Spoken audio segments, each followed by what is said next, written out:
I'm not ashamed to own my Lord, nor to defend his cause.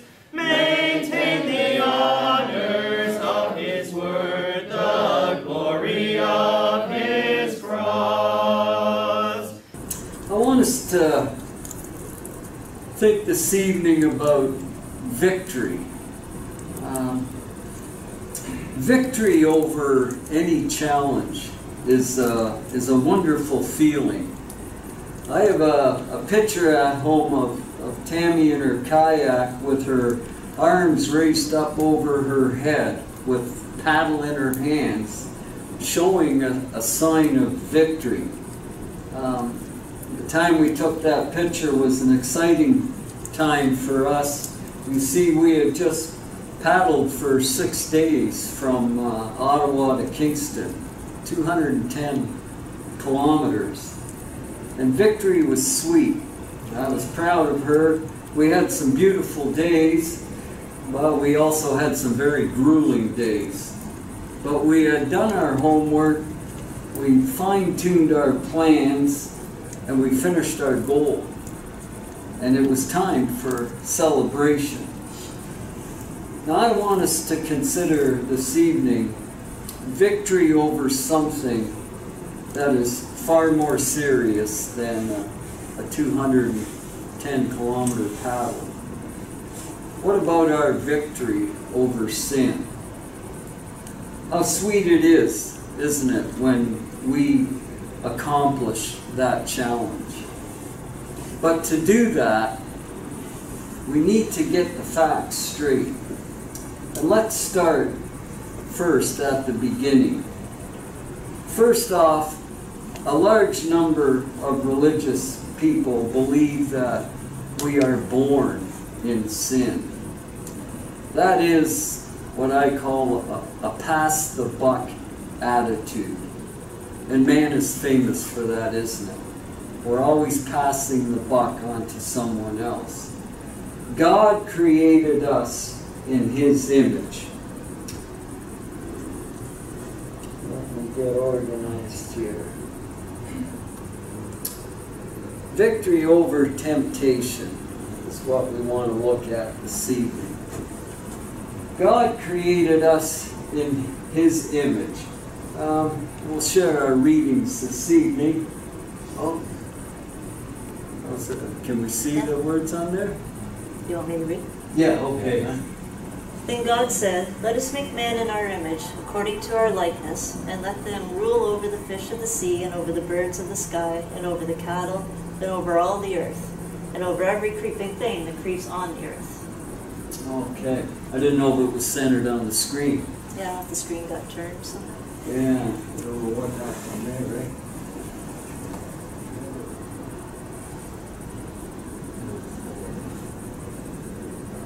Does that do any better? Yeah. A little bit. It's pretty close anyway. That's worse. That's worse.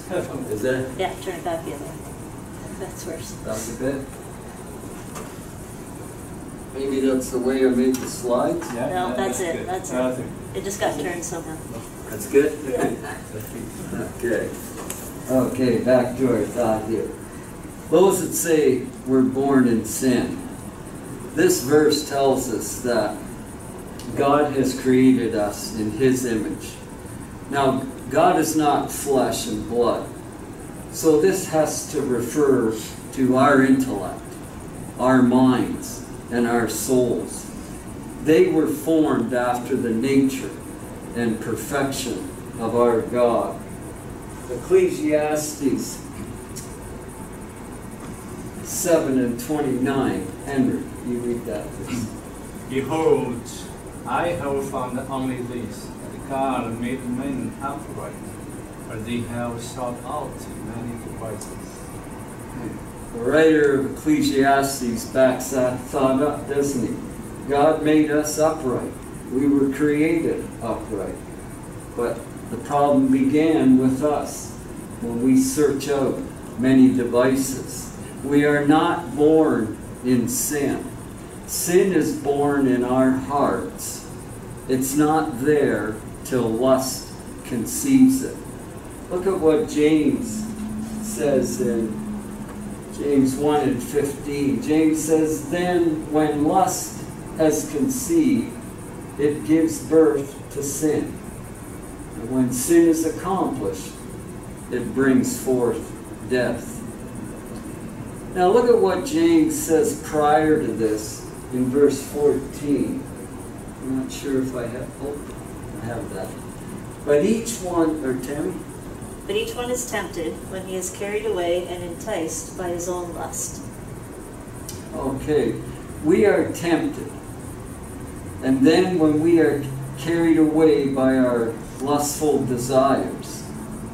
Lust is an emotion of the soul. It lends itself towards evil because it wants to. And let us not disgrace our God by saying He put sinful lusts within us. We need to understand that. It all begins with us. It begins in our hearts. And let us be aware of this fact also, that God does not tempt us as if He were trying to see if we will give in to sinful desires. James 1:13. Henry? Let no one say when he is tempted, I am being tempted by God, for God cannot be tempted by evil, and He Himself does not tempt anyone. God does not tempt us with evil. So that only leaves Satan. Satan is the tempter and has always been that way since the creation of man.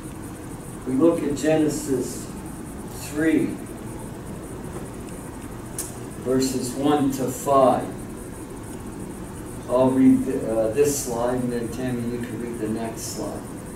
Now the serpent was more crafty than any beast of the field which the Lord God had made.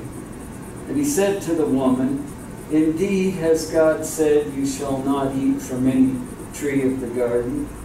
The woman said to the serpent, from the fruit of the trees of the garden we may eat, but from the fruit of the tree which is in the middle of the garden, God has said, you shall not eat from it, or touch it, or you will die. The serpent said to the woman, you surely will not die, for God knows that in the day you eat from it, your eyes will be opened, and you will be like God, knowing good and evil. So we see from the very beginning, Satan is the tempter. He is the father of lies. He's a murderer from the beginning. John 8 and verse 44. Henry, please. You are of your father the devil, and you want to do the desires of your father. He was a murderer from the beginning, and does not stand in the truth, because there is no truth in him. Whenever he speaks a lie, he speaks from his own nature, for he is a liar and is the father of lies. Okay. Now, understanding then that temptation comes from the one who hates us, and that it leads to sin, we should want to know, how does the devil tempt us? And this comes in different forms, doesn't it? How he works on me may be different than how he works on you. So I want us for a bit here to consider some of the types of temptations. We'll begin in Genesis 13, verses 10 and 11. And we'll read this story and see what we can glean out of this story. Lot lifted up his eyes and saw. You remember now, this is the scene where Lot and Abram are together, and their flocks have become so large that Lot has kind of become disgruntled with it. Lot wants to move on. But Lot lifted up his eyes and saw all the valley of the Jordan, that it was well watered everywhere. This was before the Lord destroyed Sodom and Gomorrah. Like the garden of the Lord, like the land of Egypt as you go to Zoar. So Lot chose for himself all the valley of the Jordan, and Lot journeyed eastward. Thus they separated from each other. Okay, Lot here, what was he lured by? What looked good to him? The valley of the Jordan. Right.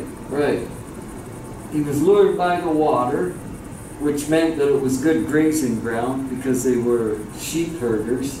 And Lot, we will say, was tempted by the lure of fertile fields. On the surface, things looked great, didn't it, to Lot? But we know the ending story of Lot. But he sought no counsel on his move, did he? He looked, and it looked good to him. He didn't consider the character of any of the people in the land. And maybe the saying we have in our day and age is that the grass looks greener on the other side. I wonder if that came from Lot's story. Maybe, eh? But the temptation to us, I think, is, does the world look more exciting to us? Does it offer better advantages than the world we live in as Christians? Is that a temptation to us? Where we... I was just going to say that he's looking at the surface. But it's not like he's gone and actually explored it in depth to see whether or not this really is the best place for him to live and considered all of the information. He just looks at the surface, and on surface everything looks good.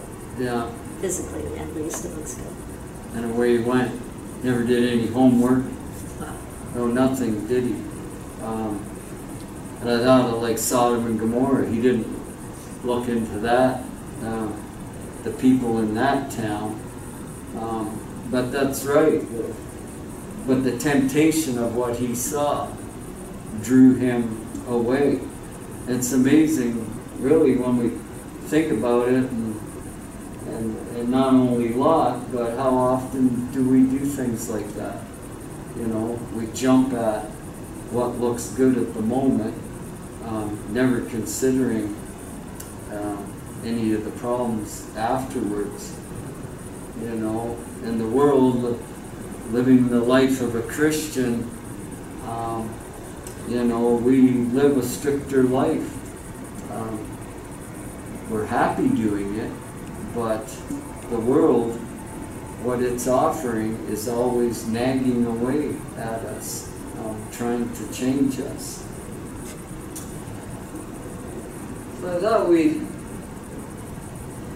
Genesis 25, verses 29 to 34. We have here the story of Jacob and Esau. Henry, please. When Jacob had cooked the stew, Esau came in from the field, and he was famished. And Esau said to Jacob, "Please let me have a swallow of that red stuff here, therefore I am famished." Therefore his name was called Edom. But Jacob said, "First sell me your birthright." And Esau said, "Behold, I am about to die. So of what use then is the birthright to me?" And Jacob said, "First swear to me." So he swore to him and sold his birthright to Jacob. Then Jacob gave Esau bread and lentil stew, and he ate and drank and rose and went on his way. thus Esau despised his birthright. You know, when we think of birthright, in those times, the oldest son received a huge inheritance from the family. Lots was given to him over anyone else. And it's pretty strange, isn't it, that Esau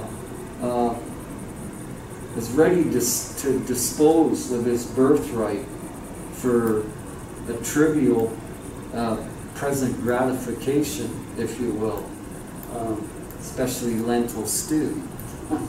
You know, but he was willing, here we see, to sacrifice anything for the desire of the moment.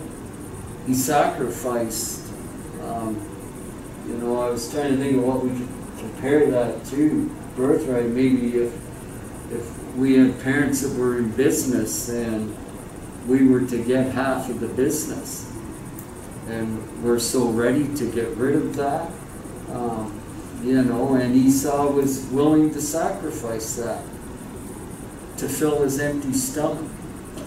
When we think about it, that was more important to him at that time than his birthright. Is it any wonder that it says at the end of that verse that thus Esau despised his birthright? His mind, he didn't even allow his mind to rise to a higher point and think about what he was doing and think about what he was giving up. And when we think about this, do we prefer our physical appetites to our spiritual appetites? And then if we fall into that temptation, then I believe, like Esau, we've fallen into the lure of appetite. And we can really apply that appetite thought to a lot of things in our lives. Something that, you know, we want to fill ourselves with, you know, if we're thinking about. Some people have an appetite for money or an appetite for status or authority or power in their job. So an appetite doesn't have to just be food. We tend to associate it with that, but the attitude of having an appetite for something. Right. That's right. A lot of different things. Yeah, the desire, we'll cover both of them areas too. But here we just see that, you know, it's amazing. It was a physical hunger, and Esau gives up, you know, all the riches that were to be given to him from his father, just to be fed. And there's, you know, we could talk about Jacob, but, you know, the thought of the temptation more falls upon Esau here.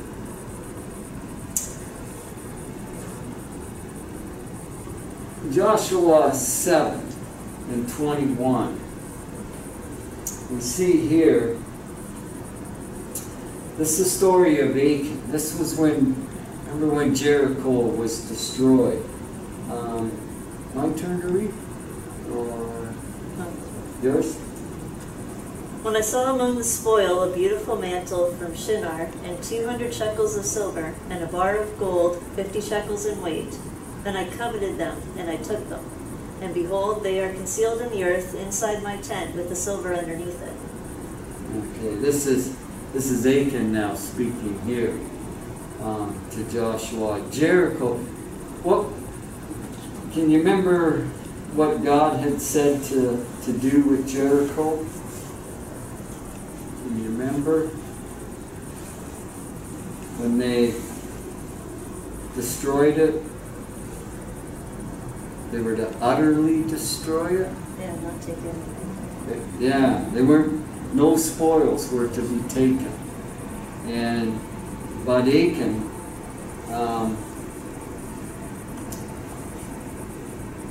what do you think here about me telling this? What did Achan desire here? Coveted. Took them. Right, Henry, right. He desired what he saw, didn't he? In the silver and the gold. He saw it and he wanted it. And knowing that he was disobeying God's ban. And this... Well, you know he knew it because he hid it. You're right. That's right. It's not like he didn't hadn't heard the message or didn't get the instruction that everything was supposed to be destroyed. They weren't supposed to take anything. If that was the case, then he wouldn't have hid it because he wouldn't have known he wasn't supposed to have it. But right. He wouldn't have concealed it. yeah. You know, that's right, Tammy. And the sad part of this is that God intended this to be a lesson for Israel, that, you know, when I give a command, it can't be disobeyed, because all of Achan's family was destroyed. And Achan was the one that took it. But we see what he brought upon his whole family. But the temptation here to Achan, and I'm sure you've thought of,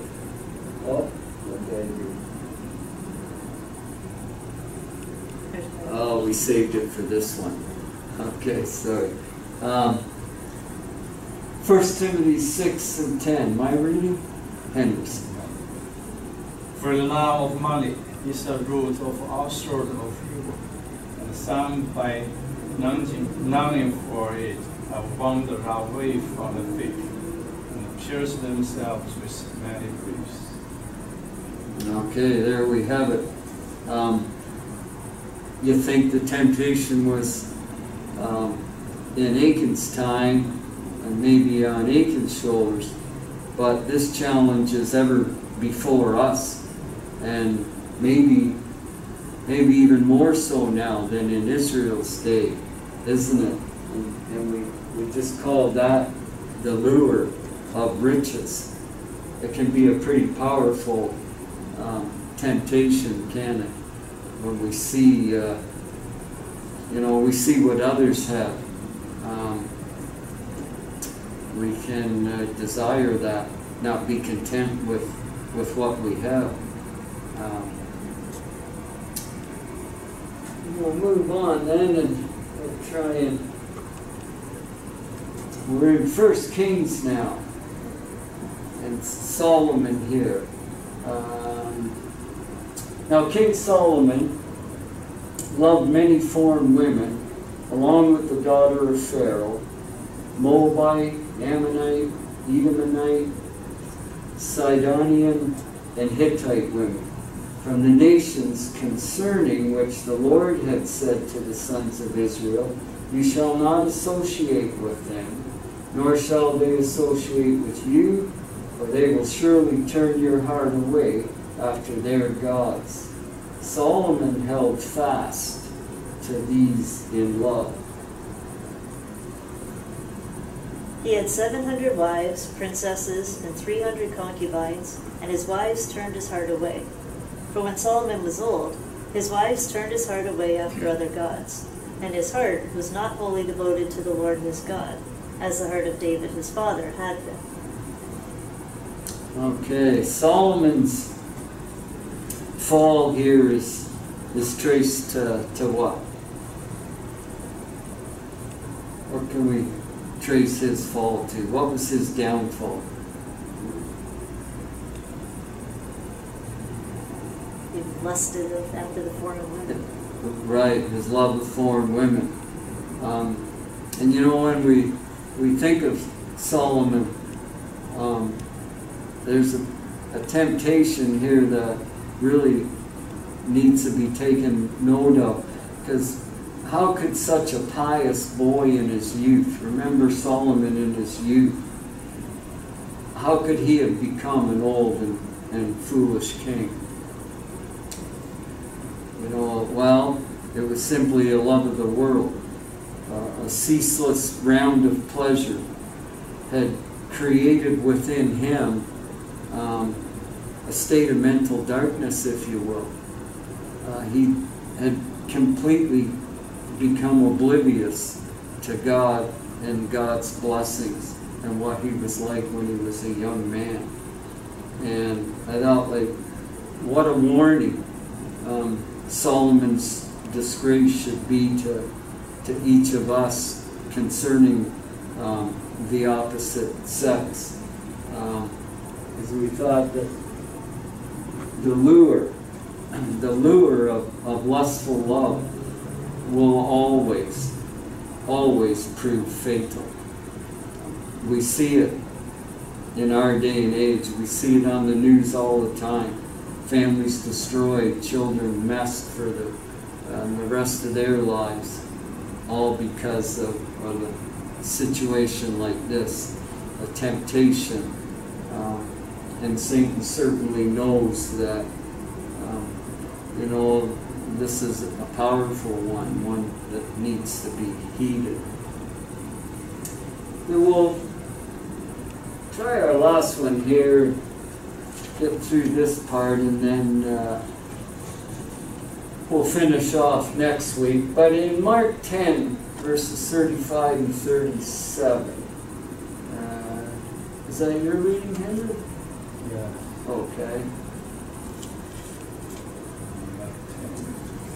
Yeah, Mark 10.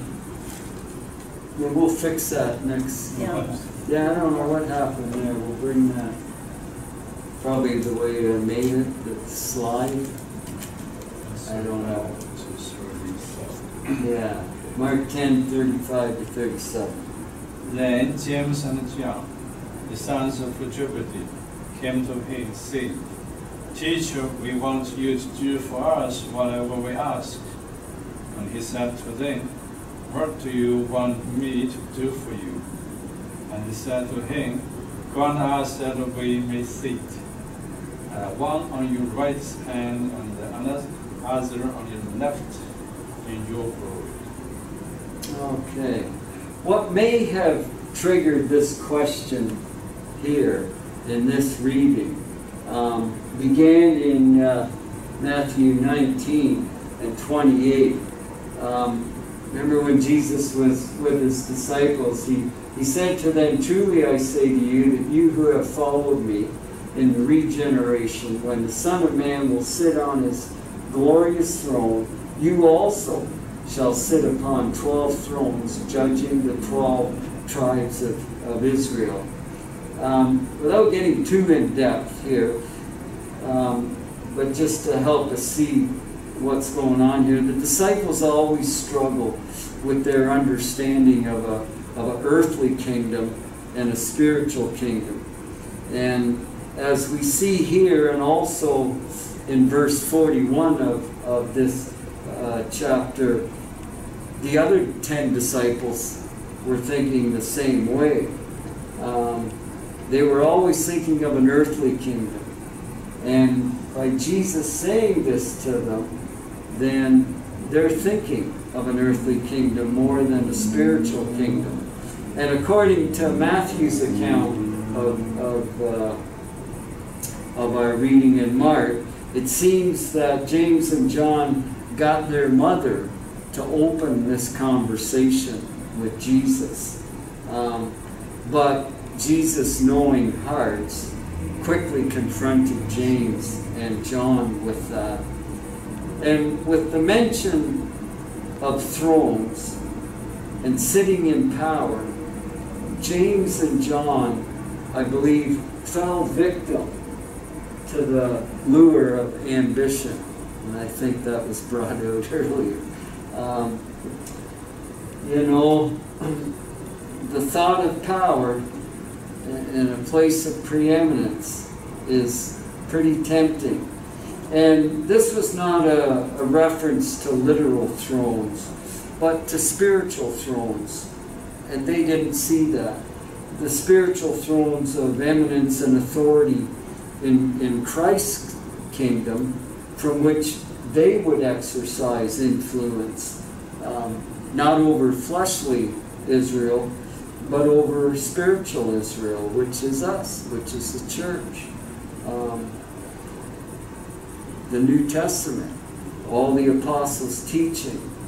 And what they didn't understand was there was not one throne here, but there was 12, and that implies equality of the 12, a sharing of it, not one up above the other one. And the thoughts, though, of holding power, as you see, was a powerful temptation to all the disciples, because the other 10 were upset when they heard James and John speaking to Jesus about this. They wanted to know, why are we not in that position also? And so the thoughts of holding power, as you see, is a powerful temptation. And I thought of us in our day and age, in our workplaces, high positions given to us. The boss moves us up the ladder, or he puts us in a position of supervision where we're calling the shots over our colleagues. That can move us if we're not careful to a desire for more control. And then, what about our attitude towards others? How do we begin treating others when we allow that type of thought to overcome us? Well, we're just about out of time, so we'll leave. Next week we'll look at resisting temptation and our duty to resist temptation, and we'll finish the second half of this lesson. These thoughts this evening come from writer J.A. Thornton. He's passed on now as a preacher, and he lays out lessons like this in just simple language and thoughts, but I found them very challenging, so I thought I would share them with you. I'm not ashamed